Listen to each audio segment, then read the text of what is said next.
You're listening to Data Center Therapy. Please take a number, and an engineer will be right with you.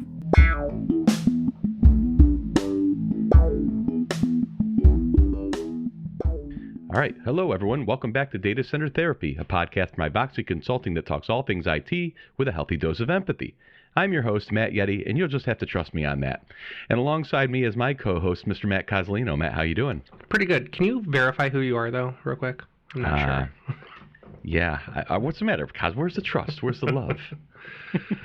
And you'll see where we're going with all of this inside joking at this stage.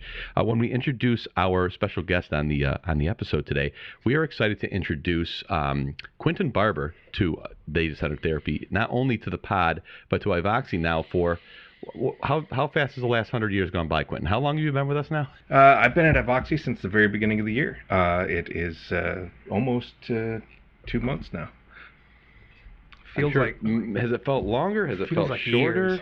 Oh, God, no. It's just flying by. We're having so much fun building out our security side of the business and getting all these conversations with our customers and helping them move their security forward incrementally with some focus on what their next steps are, how to make the best use of their current tools, and just improving their security posture. Obviously, it's just been a nightmare the last couple of years. Cybercrime is up 600%, give or take, on depending on your stats where they come from. But it's a big concern for people, and it's been a real big focus for them. And we're just happy to be there and help them move that needle.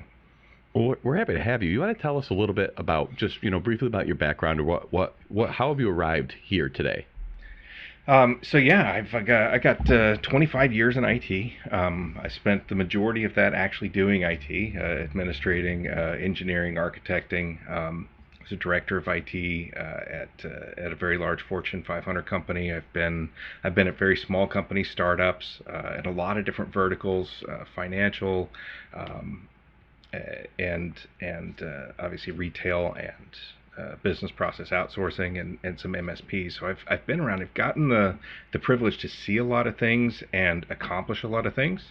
I moved into consulting 2 years ago and have had a lot of fun building out assessments and gap analysis and ways to quantify the risk in an environment so that executive teams can understand it and make good decisions based off of solid data versus kind of the anecdotal, this ransomware's a problem, so what are we going to do to fix it? Right. It's... I like that. I feel like that jives with what we've done at IVOXY for since the beginning, essentially, is our environment assessments, whether that's your backup or your storage or your computer, your vSphere environment, right? And not only giving the detailed, this is what the issues are, this is what the mitigation is, and this is the level of effort to that, and then the risk of it, but then that executive summary, like you said, too, so it's digestible in the boardroom, and that direction can be decided upon. And I also like how you've kind of added in this, I guess I almost feel like, and not to denigrate past efforts, it certainly had its place, very surgical approaches to security. Like you said, we got a ransomware concern, or we've got antivirus concerns, or we have a firewall concern or a need, right, Coz? I mean, we've got a lot of that stuff there. But I like that Quinton's kind of come in and is really that foundational policy driver, I think, in the approach as an attitude and not just a checkbox fix. Yeah, that's what I was going to say. Is a lot of the stuff we've done is like, hey, here's a firewall to help this edge piece. Here's a this to help this other component. But Quinton, you're looking a lot more at like organizational thinking, operational ways to manage the organization, how to look at stuff, right? So like, what kind of stuff is that? What's that become? Well, so I draw off my experience, right? And my experience has been a lot of patchwork solutions, trying to make them work. Many of them were reactive, right? So this happened, so we're going to do this other thing. This point solution is going to solve that problem. And then you end up with 15 or 16 products. None of them are working together. There is no plan. There is no goal. It's just it's all fully reactive, and so that means the bomb's already gone off too at that point. At least one bomb, right? Potentially, yeah. And they're going off every couple of years for people, so it's brutal. But yeah, I try and walk it back. Let's establish a plan. Let's establish what your end goal is here for your business, and we have to take into account what the business is going to look like at the end of that plan. Maybe you're a $5 billion entity right now. You're going to 10 in 5 years. What is that going to look like? How do we get from point A to point B? How do we do it without breaking the bank? Because obviously there is a return on investment here we got to look at for security, and let's formulate that plan and adhere to it. It does take participation by all of the business units. All your operational, your financial, your sales teams. Everybody has to be involved in security.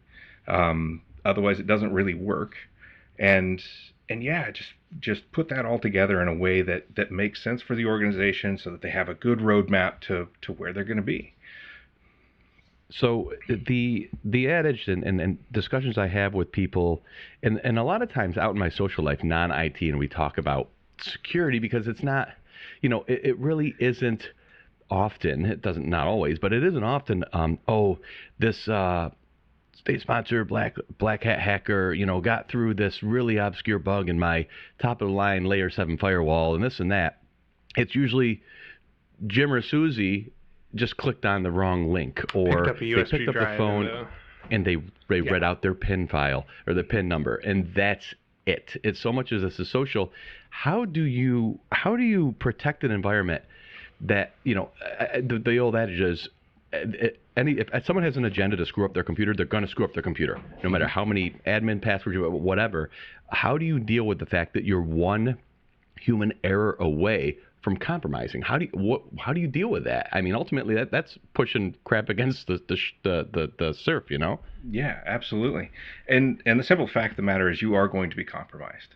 And once you accept that, then you have to make the plan around what you're going to do, right? A good solution for that is zero trust. Obviously, we've been talking about that a lot internally and externally. We've got our roundtables going on, but zero trust is a good way to assume something is not trustable and then verify through automation and checks and balances, theoretically all in technology, so that it's not taking a ton of man hours.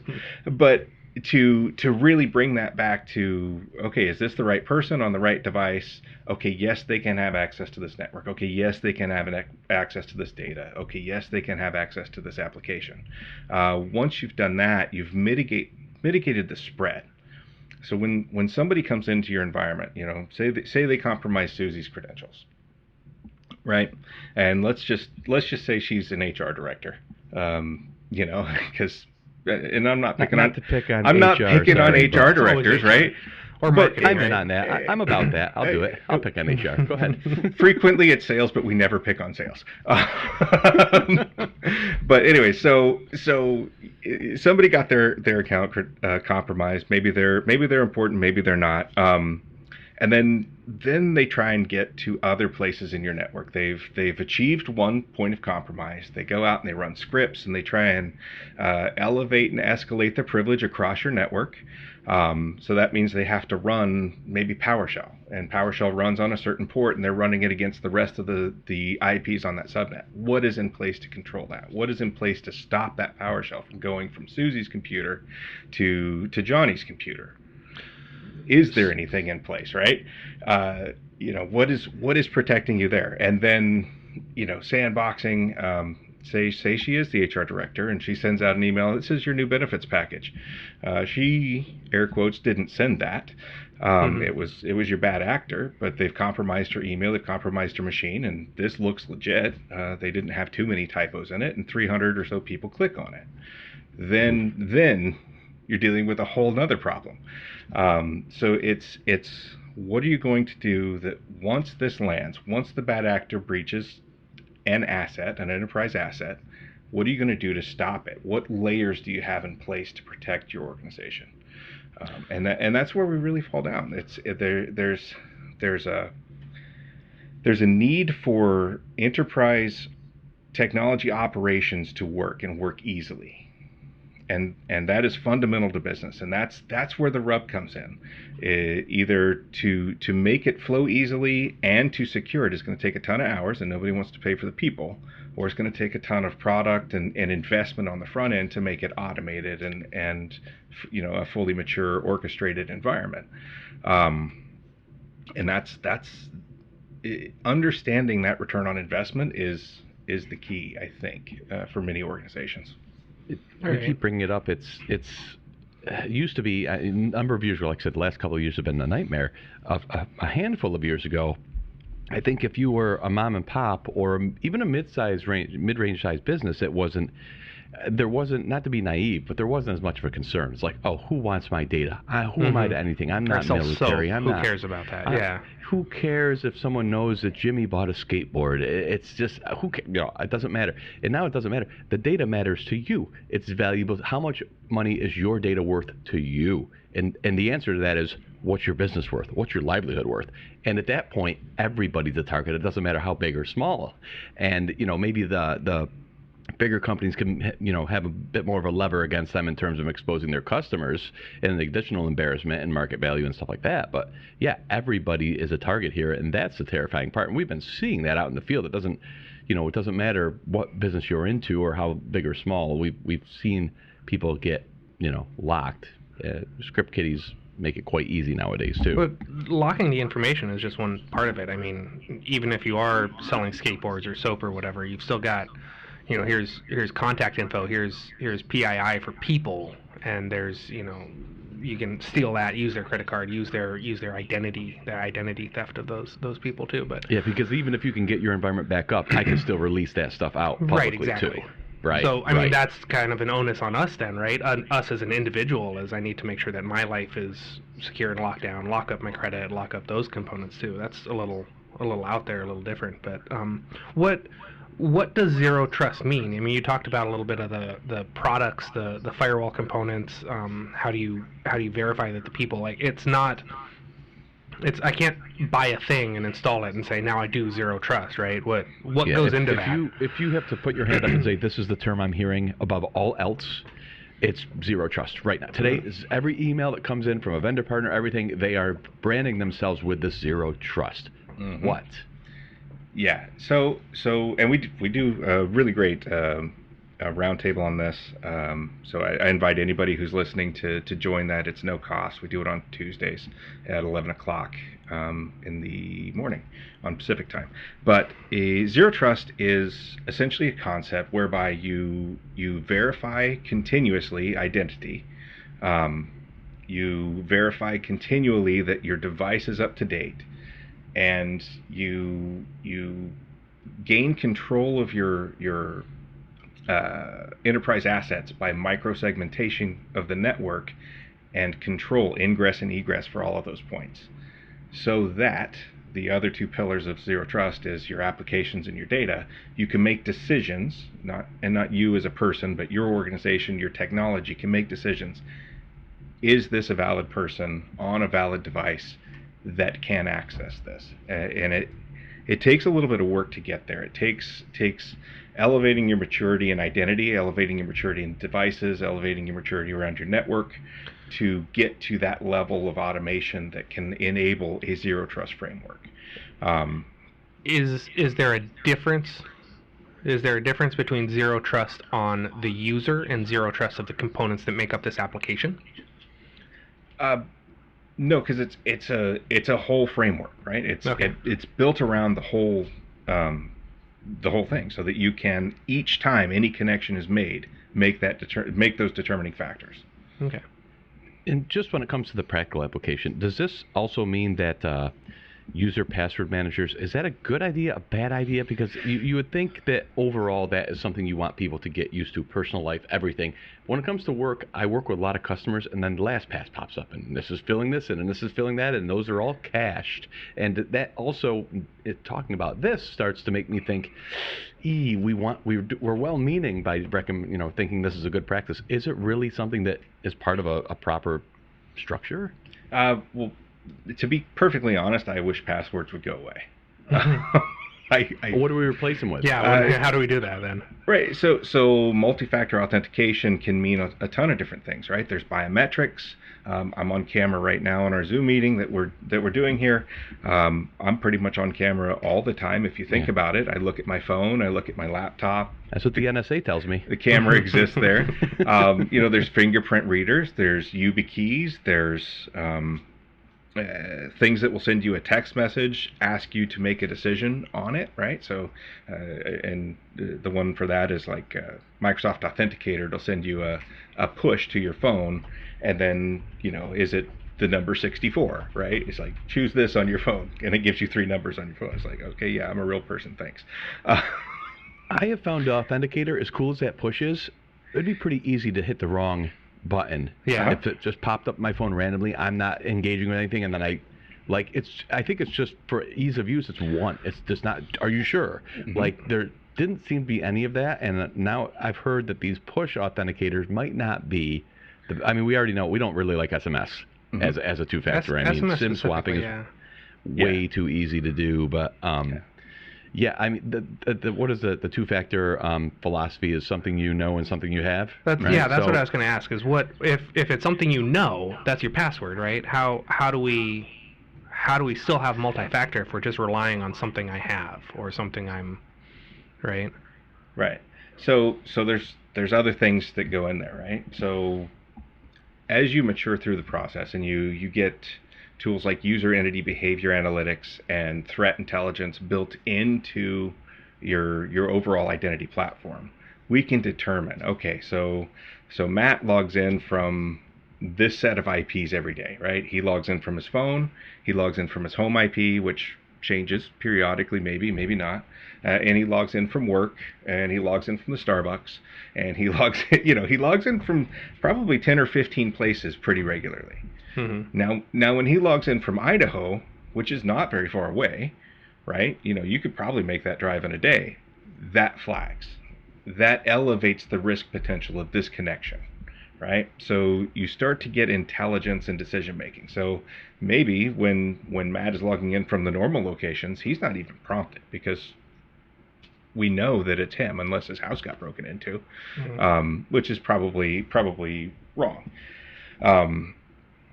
So it prompts that over there. And then additionally, Matt logged in from his location, and now he's downloading a bunch of financial data for the company. Well, Matt never does that. So that's another entity analytic that gets thrown in there and raise that risk profile of the actual action. The key is to get all of this tied together so that you have orchestration and automation around it, so that it's not a person trying to make these decisions. It's just a person looking at the last 5% or so of anomalies to really see the problems. Okay. So we still, like, to unlock my computer, we still need a component like that. But once I'm single sign-on into my device, I've got this.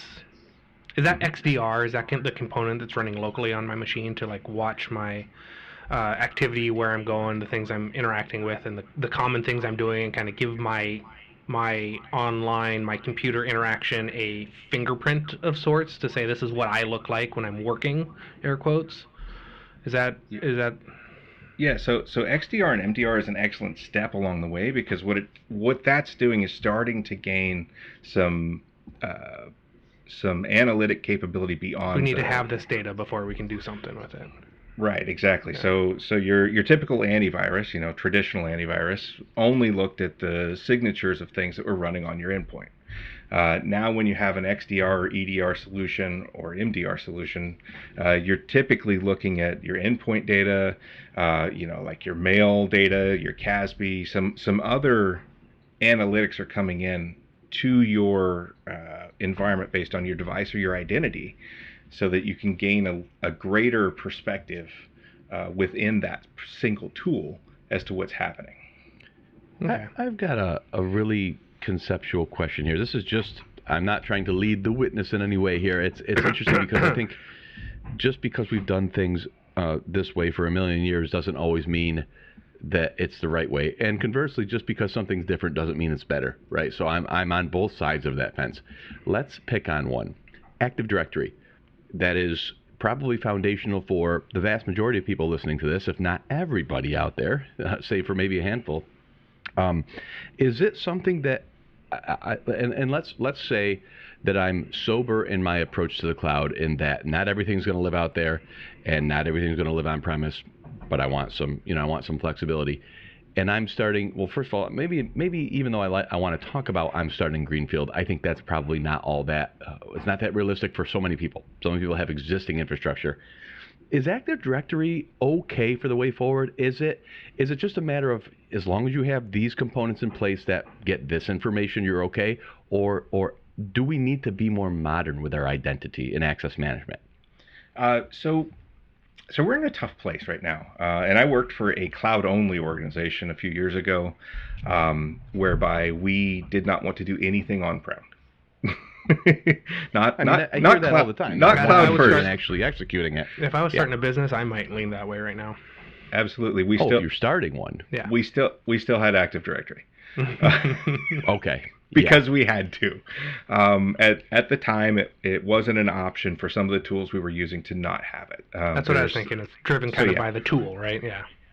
It's got to exist for a number of different reasons for organizations. That said, if it's your only tool, that's not going to suffice for moving forward. That's just not going to work. It does not capably move your identity out into the cloud where most of your identity exists right now. So when I talk to people about identity, I want them to understand that identity does not just reside in Active Directory. A lot of technology folks would like to believe that that is where the end of their accountability and responsibility is.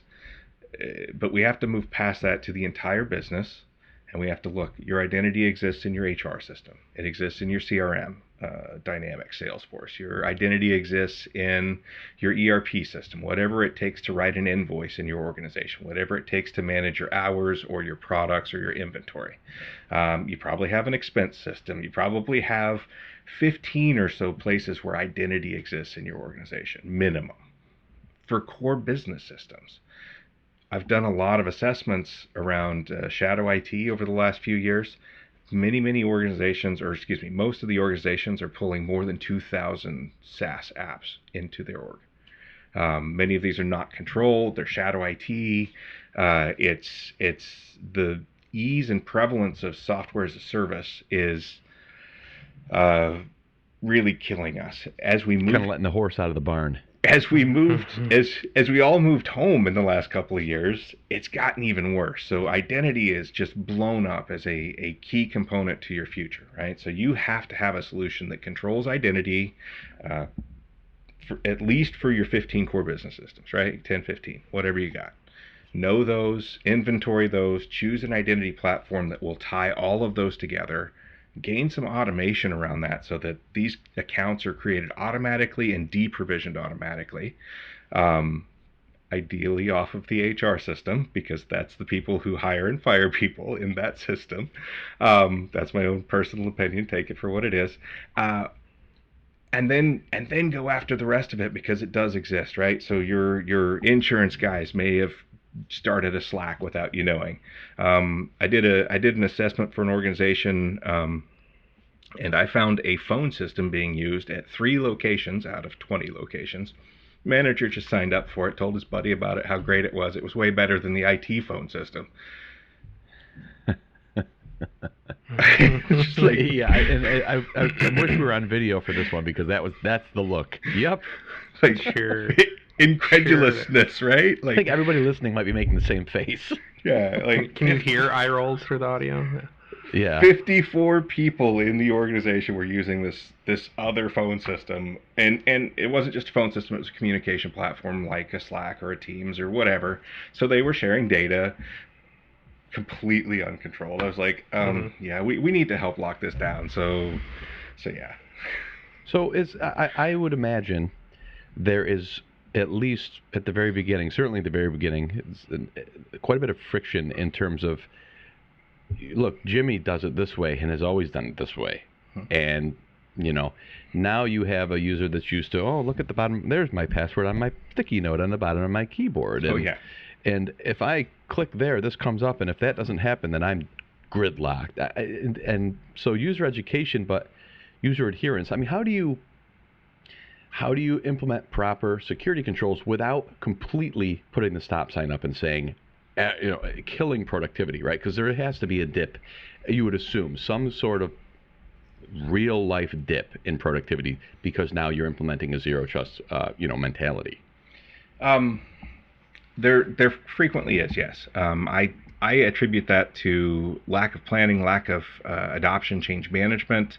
When I do one of these projects, I like to get everybody on the same page. It's got to kind of come down from the top, right? There has to be a discipline. There just does. Well, it starts with the executive. There has to be a plan. There has to be a path. This is the vision. This is what it's going to look like. Once we have that established in an organization from the executive or the board members or whoever that's going to be, we can help communicate that through education to the staff, right? So each one of these changes should be accompanied by training for the end users if it's going to impact the end users, right? So if you're rolling out MFA, or you're rolling out a single sign-on platform, or you've moved to more of continuous identity management through biometrics or whatever it is, explain it.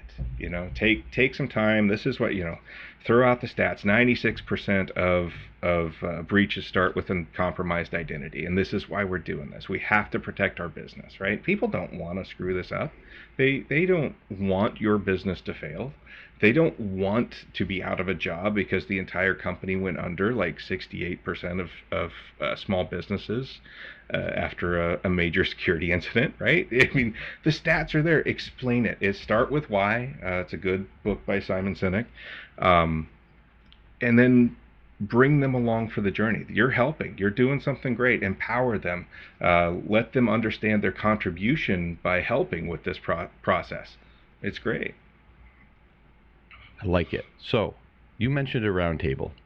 Where Quinton, I need help. Where do we start? Like, don't overwhelm me now, but really talk real to me. What's step one? Step one is identity. Identity is your first pillar. It's the biggest bang for the buck that you can get in a zero trust journey. So yeah, it's so very simple. Your very first step is getting MFA universally, right? But let's couch that in the plan. Again, you have to identify your 15 core business systems. You have to have a place you're going. You have to know where you're heading exactly. towards. Yeah. Okay. You have to know the identity access management system that's going to solve for those 15 or 15. All of them do an MFA. All of them do an SSO, right? And there's dozens of identity plays out there from a product perspective. But find the one that matches your use case. Obviously, we can help with that. That's kind of what we do in consulting. But if not, just take a look at those applications and what you need it to cover, and pick that solution, and then incrementally roll it out. Right. So build your SSO portal. Right. Put a link in everybody's favorites on their thing. Hey, we've got an SSO portal. This is where you go for all of your core business systems. They're tied in. There's a link right here. You log in, and it's wonderful. It's super easy. It's the socializing and the communication of what we're doing and why. And then hey, we're going to roll out our MFA platform now. This is what that looks like. This is how you do it. This is how it works on your phone. This is how it works. Whatever. It's funny how foundational the things we learn. I don't know about you, Quinton, but most all people in our industry start in help desk, at least in the early years, right? We start with dealing with user satisfaction. Did you, Coz? You start with help desk? I did a bit of help desk. I was actually phone support for an ISP. That was my first one. The worst of the help desk, kind of. Yeah. So you're basically a shout box, but kinda. You just brought me back, Quinton, and Matt, to the idea of prep your users with proper expectations. If they're not surprised, they're going to be happier. And it's so funny that we're talking about this, or I want to say highbrow concept of operational security, which is super important. And it boils down to, you need your buy-in from your users, from the people who don't give a thing about IT, right?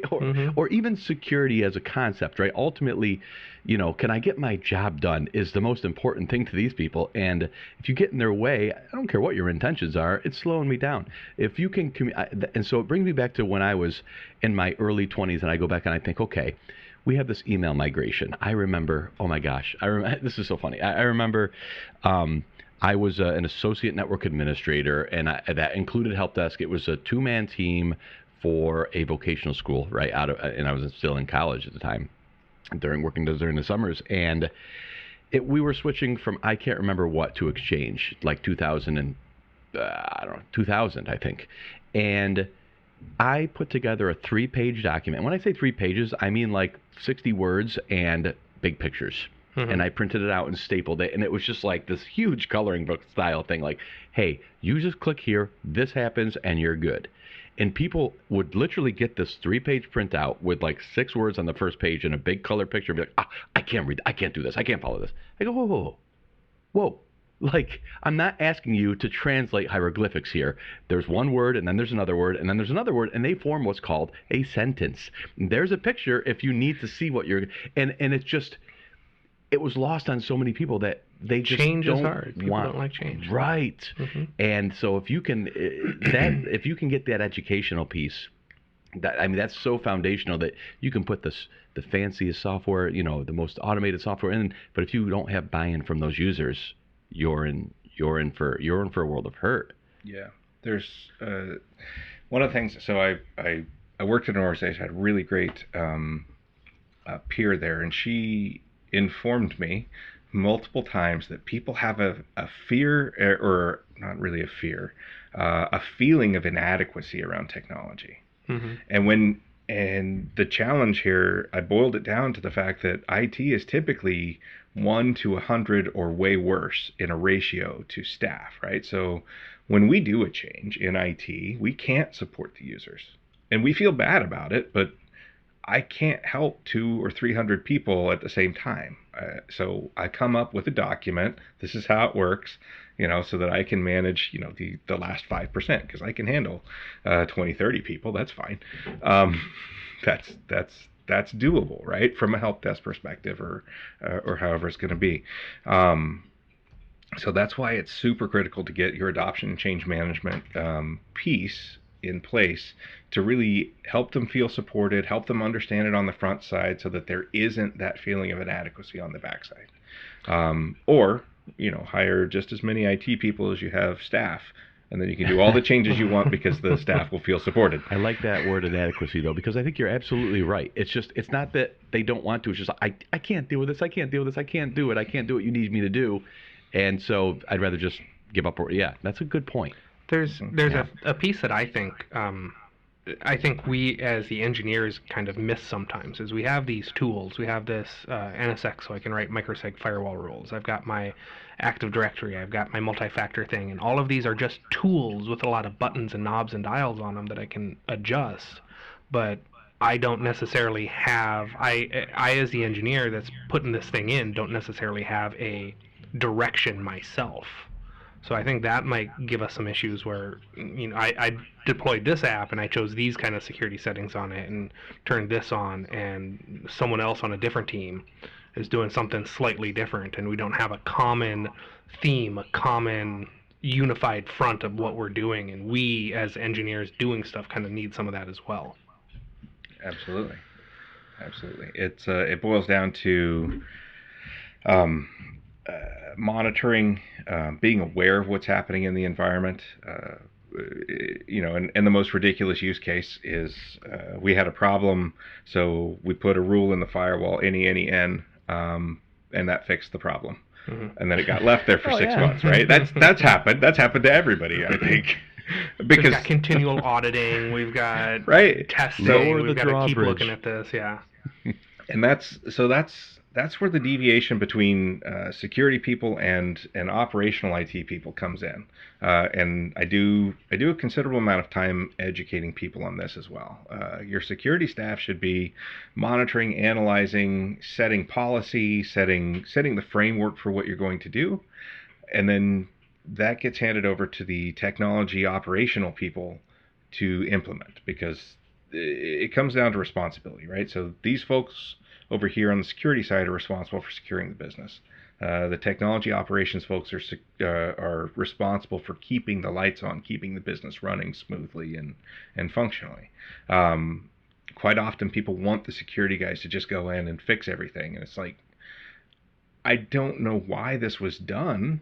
I'm not your IT operational person. Like, I would love to stop having the any rule on the firewall, but I don't know why it was there. I don't know what was broken on the first place, right? So it comes down to figuring out where these delineations lie and how that's going to work for an ongoing operation. And you mentioned something super early about that, is that we've run into that also, where the security team effectively says no, because that doesn't fit with their policy, fit with the whatever. But in the same vein, you have to be able to say, I don't understand this policy, why it was written. We have to be able to discover that. And we have to be able to allow the IT team to deploy their apps and configure these things and deploy these new stuff. And changes have to happen, so it's a give and take on both sides as well. Yeah, there is a lot of no in security, and I refuse to be that person myself. But when I wake up in the morning, I know there is a way to do business and be secure. There has to be. So if we can't, is that optimism I hear? If we don't know it today, let's figure it out. Let's sit down and work out that plan. Right? There has to be a way to do this. But it gets confrontational. Yeah. Inside of a business, like, it's a no, and then people dig in and security and go on. Why would I hire you to tell me how bad I might be doing at XYZ? And it's not that. It is not that. And if ever anything required an objective view, right? The watcher can't watch the watchers, kind of thing. You need somebody to take an objective look, and ultimately check the egos at the door, kind of conversation. And that's fine. Nobody's here looking to embarrass anybody. No.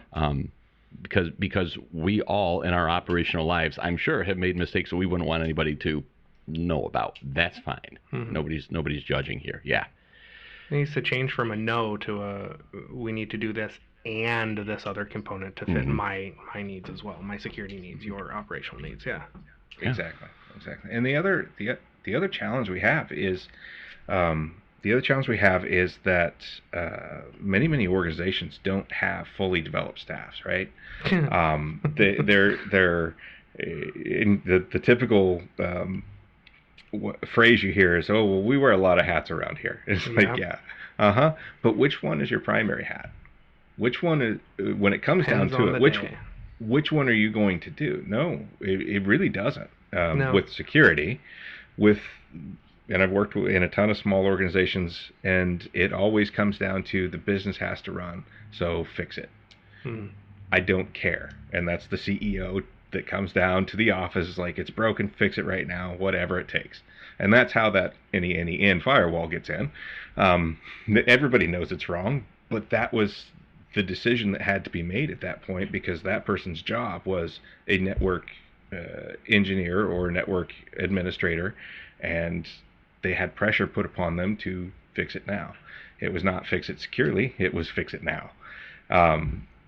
When we look at a person's role, they will choose to do the thing that they are actively employed to do before they will choose to do the other hat that they're wearing, because it's in their job description. That's the first thing. Keep the network running, keep the endpoints working, keep the lights on, really. And many organizations don't actually have that delineated into a separate group or separate people even to work on or to focus on. So that's how security gets pushed to the wayside in so many smaller organizations. So you mentioned these roundtables, Quinton. Are we still doing them for a little while now, as far as you know? Yeah, we're doing them. Actually, we're starting a new series in March.